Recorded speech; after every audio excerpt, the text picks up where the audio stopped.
They called her just the janitor, laughed at her for reading during her shift then, froze when she stepped up at graduation as valedictorian, and exposed everything. Everyone at Larchmont Hills Academy knew who Olivia Cranston and Camille Strathmore were. You didn't have to ask.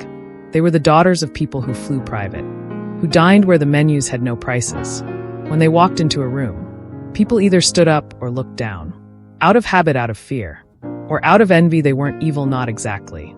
But they had learned young that they didn't need to be kind. Charm was optional respect, only given to those who could offer something back. And for someone like Janice Albany, the quiet black woman with soft eyes and calloused hands, there was nothing to be gained. Janice had worked at the school for almost 2 years. Every weekday she arrived before dawn and left long after the last SUV had pulled out of the gated parking lot. She cleaned the floors, polished the trophies in the main hall, and made sure that the restrooms didn't smell like privilege. She rarely spoke unless spoken to, and when she did, it was with a voice as calm as a still pond. But Camille noticed something one day during lunch break. She'd left her phone in the chemistry lab, and rushing back she caught sight of Janice in an empty classroom, not cleaning, but flipping through a thick biology textbook, lips moving as if reciting something under her breath. Camille leaned against the door frame and smirked. "Didn't peg you for a science girl," she said. Janice looked up, just refreshing some old knowledge. Camille tilted her head. "You're going to teach now, too."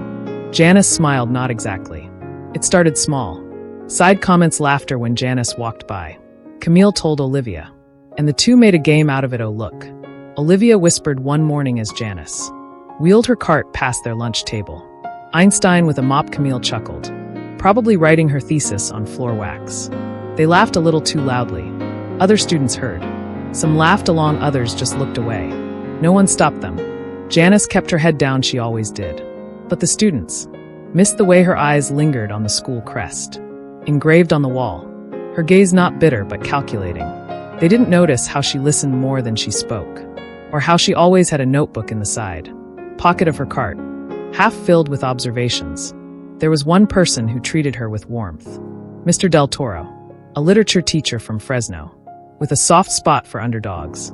He once caught Janice straightening the copies of To Kill a Mockingbird on a cart outside his classroom.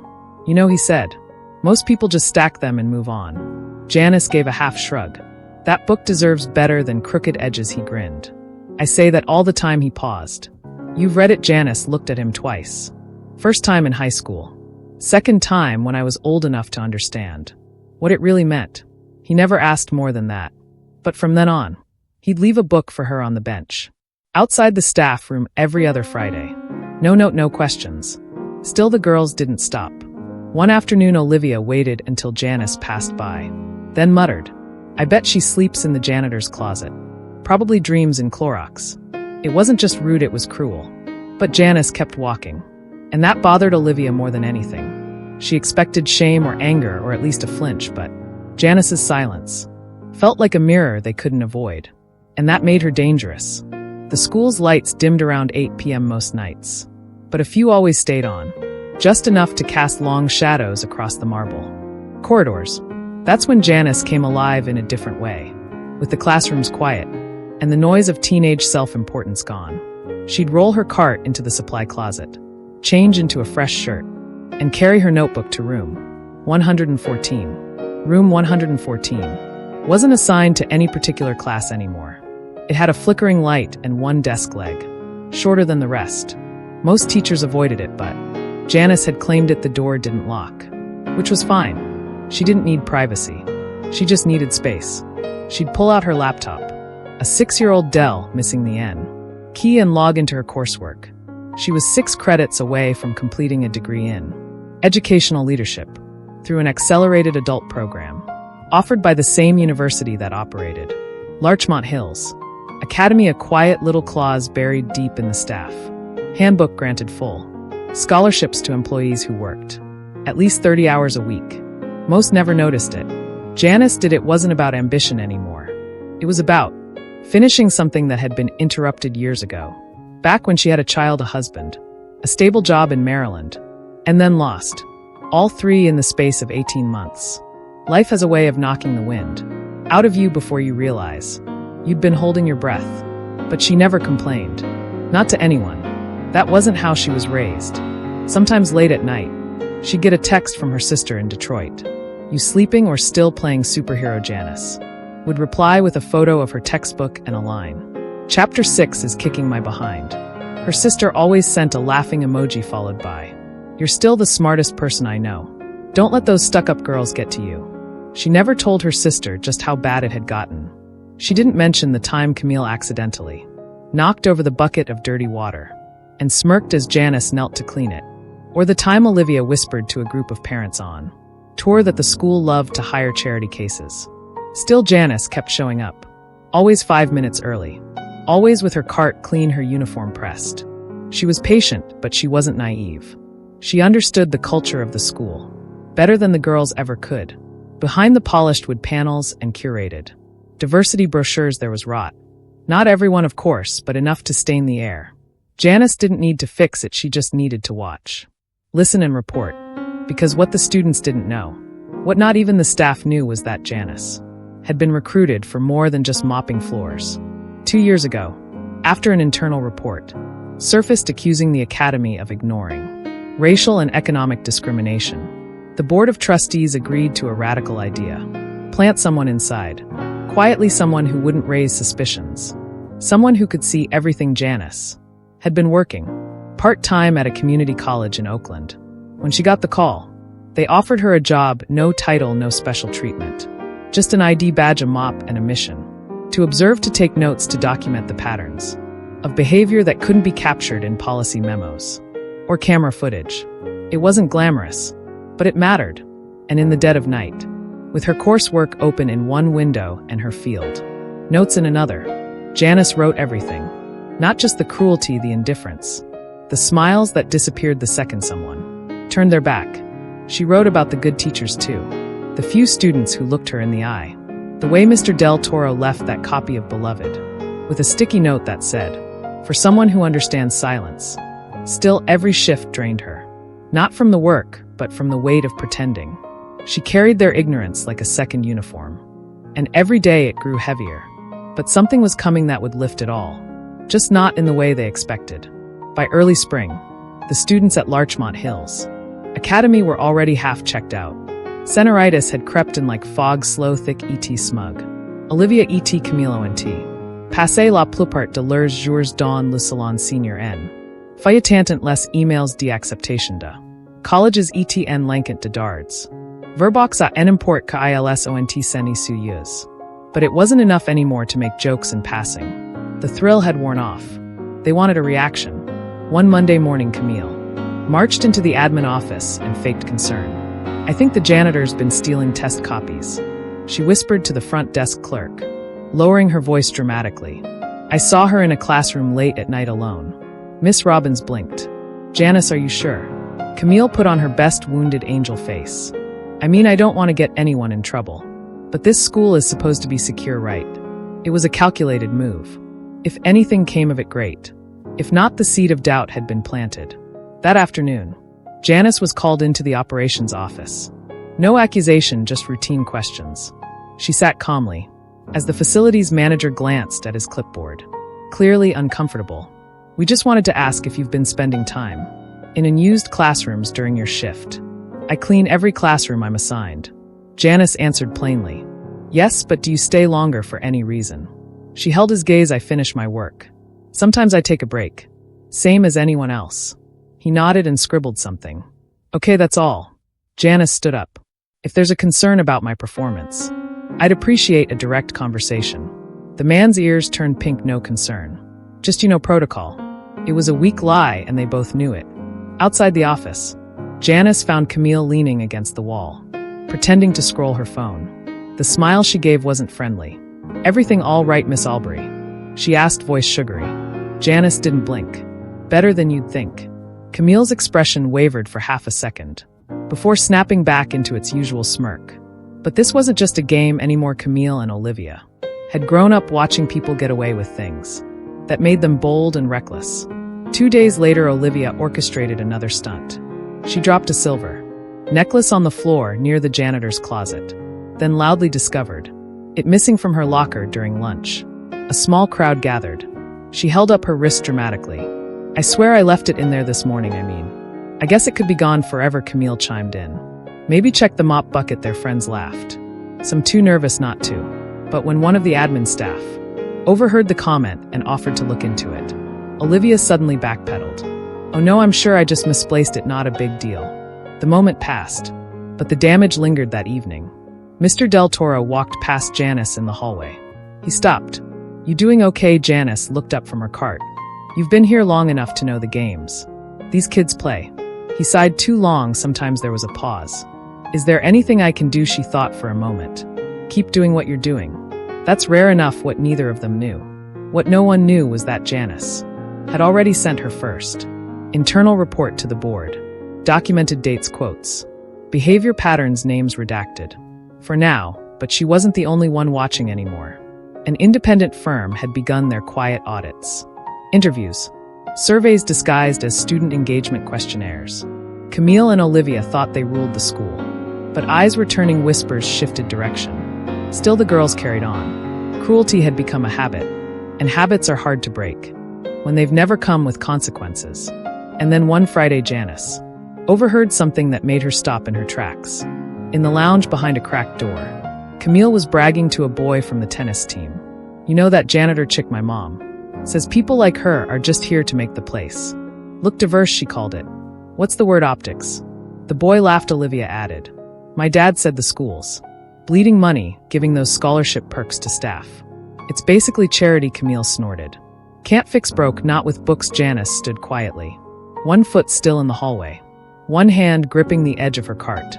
She said nothing, but something inside her shifted. She had been patient long enough, but now she had everything she needed, and it was almost time to show them. Before she was sweeping floors under fluorescent lights. Janice Albury had been someone else entirely. 12 years ago, she was Janice Simmons, a director of curriculum development for a public school district in Maryland. She had a corner office, 3 staff members under her, and a plaque on her wall from the state superintendent. Married, a mother. Life back then had structure and warmth. Then came the accident. Her husband's car was struck by a delivery truck on I-83 during a snowstorm. He didn't make it. Her daughter, Kira, 6 years old, survived barely. 2 months in a hospital bed, followed by a year of surgeries and rehab. Insurance covered most of it, but not everything. Janice used her savings, her retirement, and eventually, she sold their home. Then Kira caught pneumonia. After everything, that was what took her. Janice quit her job 2 weeks after the funeral. She couldn't look at a school without seeing Kira's empty chair, couldn't bear the sound of children laughing in hallways, without remembering hers would never come back. She drifted, worked odd jobs, lived on couches in rented rooms. Finally, in a small studio apartment in Antioch, California. She never stopped reading, though. Never stopped learning. That's how she found the program, an obscure educational equity initiative, offered through a university partnership, a new start. And when they asked if she'd be willing to go undercover, to investigate behavioral discrepancies among privileged students and faculty attitudes, she didn't hesitate. Not because she needed the money, but because the system had failed. Too many people who looked like her, and she wasn't going to let it slide anymore. She applied for the janitorial job under her maiden name, passed the background checks, kept her degree and credentials tucked away in a folder at home. At first, she just wanted to blend and watch, listen. She had no intention of getting involved. But the things she saw, a senior teacher mocking a student with a speech impediment when she thought no one was listening, a girl's financial aid status being discussed at a staff meeting like it was a character flaw, and of course Camille and Olivia, whose parents had given donations large enough to name the gymnasium after a hedge fund. Their confidence wasn't arrogance. It was inherited immunity. Janice wasn't shocked, but she was disappointed. The school's founder, Eleanor Larchmont, had envisioned the academy as a place for future leaders of every background. That vision had faded under layers of money, marketing, and legacy admissions. So Janice got to work, her notebook filled quickly. Specific dates, recurring language patterns, staff responses or lack thereof. She attended faculty meetings when invited, always sitting in the back. She asked questions that made people shift in their seats. She volunteered for committees no one wanted to join. Quietly, methodically, she became the eyes and ears the board had needed. And in the evenings when the halls emptied, she studied. She wasn't just observing, she was rebuilding herself. Each completed module brought her closer to that second degree. Each essay submitted felt like reclaiming a piece of the woman she used to be. One night, while reviewing a case study on institutional gatekeeping, she came across a sentence that stuck with her. True authority doesn't announce itself. It waits to be noticed. She underlined it twice. It was almost time. Graduation was 3 weeks away. She had completed the program quietly. Her GPA placed her at the top of her cohort. The board had already cleared her to speak. Camille and Olivia were still strutting through the halls like they owned the place. But they had no idea what was coming. And the faculty, they were about to be reminded that not every lesson comes from a classroom. Janice had spent 2 years walking behind them, but now she was about to take the stage, front and center, and they wouldn't see it coming. The sky over Antioch was clear that morning, too bright for the tension. Some people carried with them into the Larchmont Hills Academy auditorium. Families filled the seats, proud parents, buzzing with anticipation, phones in hand, flowers, ties, expensive perfume. Everything looked perfect. Camille Strathmore wore a champagne-colored stole her mother had flown in from France. Olivia Cranston had her hair professionally done before sunrise, her makeup set to last all day. They smiled for selfies, laughed like royalty, and stood with the poise of girls who'd been taught from birth that the world was theirs to inherit. Backstage, Janice stood quietly in her black robe. No cords, no extra flair. She'd turned down the academic medal the committee offered her, said she didn't need it. What she needed was one moment, just one. And it was finally here. The dean, Dr. Leonard, approached her with a program in hand. "You ready, Miss Aubrey?" She looked him in the eye. "I've been ready." He gave a tight smile and walked back toward the podium. Camille and Olivia didn't even glance at her as they passed by in their tailored gowns. Why would they? She was invisible again, just part of the furniture. The ceremony began like every other. Names were called, families clapped, speeches were given. The school's jazz trio played something soft and forgettable. Then Dr. Leonard stepped up to the microphone. "Before we conclude this year's commencement, we have a very special recognition, one that by design has been kept confidential until now." Students shifted in their chairs. Parents leaned forward. Even the faculty looked confused. This year, the Board of Trustees approved a confidential academic pilot program designed to allow working staff at our institution to pursue a higher education under complete anonymity. The program requires both academic excellence and professional integrity of the highest order. Camille looked at Olivia. Olivia frowned. Whispers rose behind them.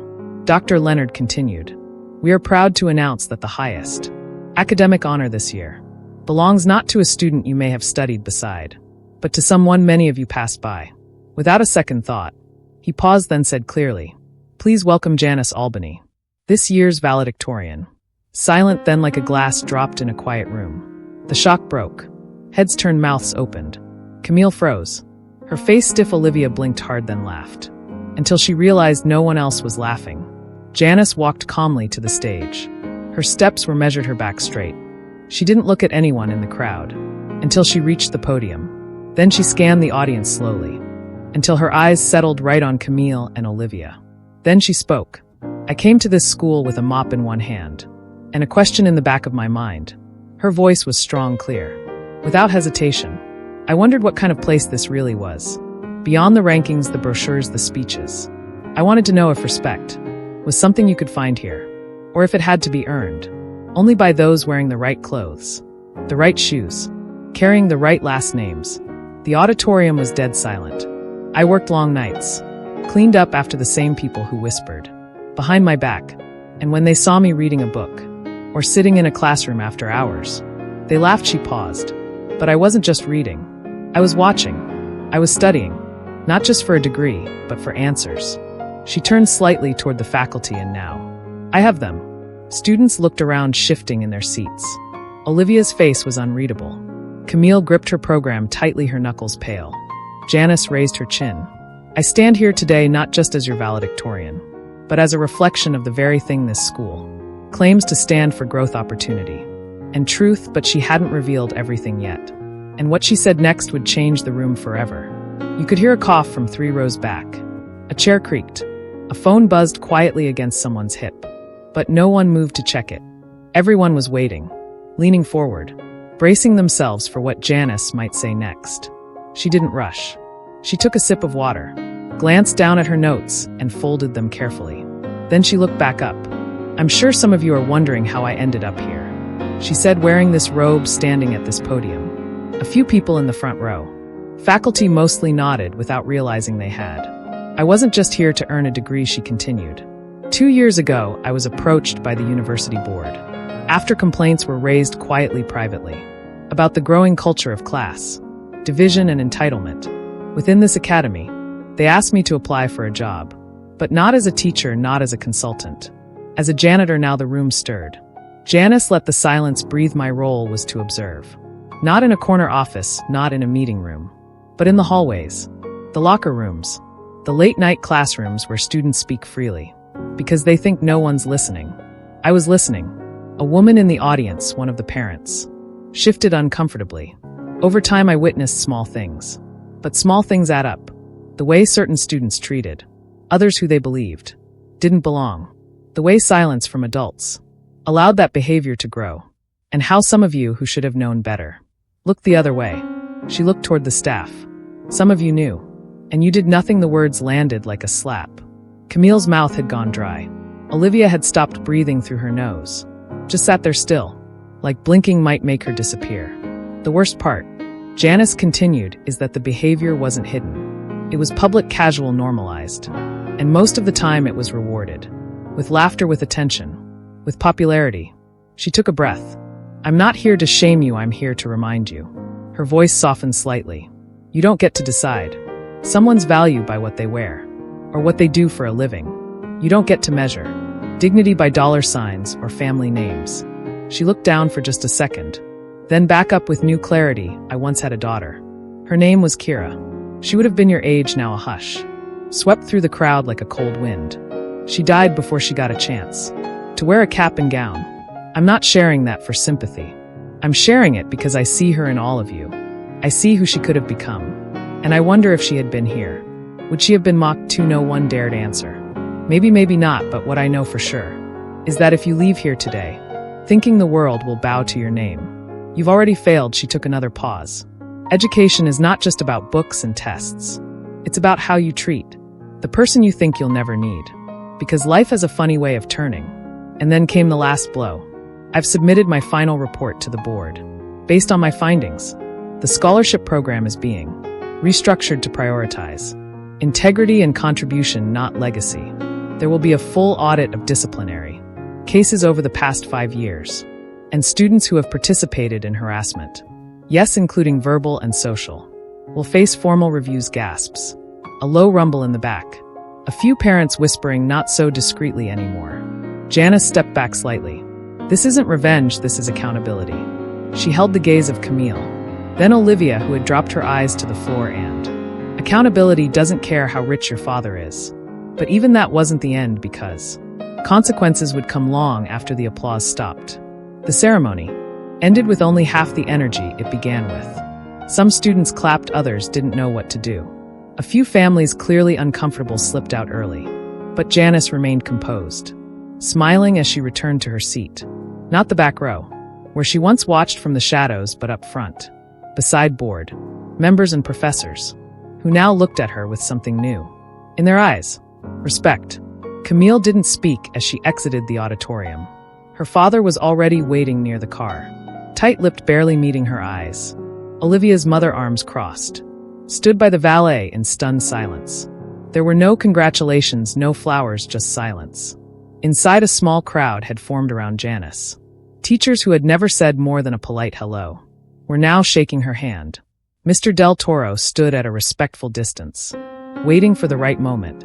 "You didn't just speak," he said when they finally talked. "You changed the entire atmosphere." Janice looked at him and smiled softly.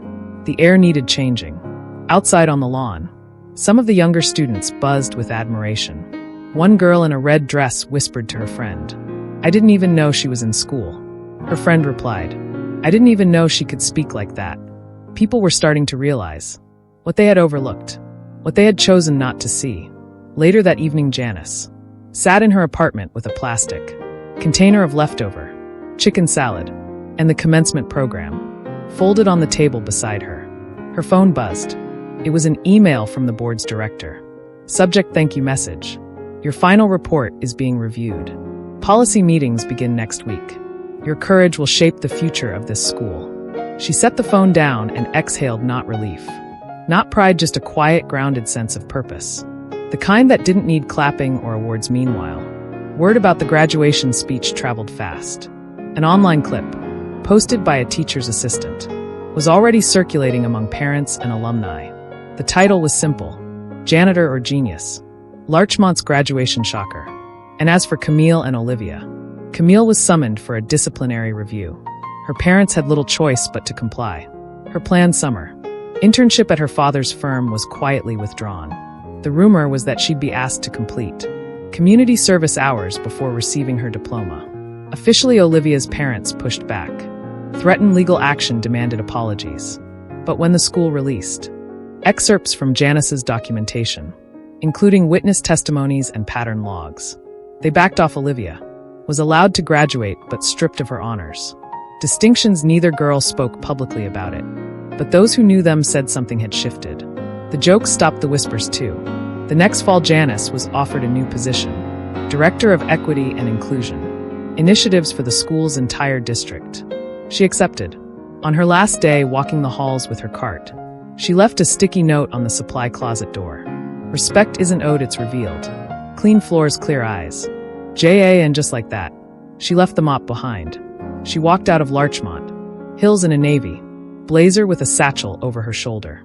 Not because she needed to prove she'd risen above her job, but because she no longer needed to stay hidden. A week later, she returned, not in uniform, but as a guest speaker for the new staff orientation. She stood at the podium once again, this time addressing teachers, new hires and assistants. Your job title doesn't determine your influence, she said. How you treat people when no one's looking does. Her voice again reached the back of the room.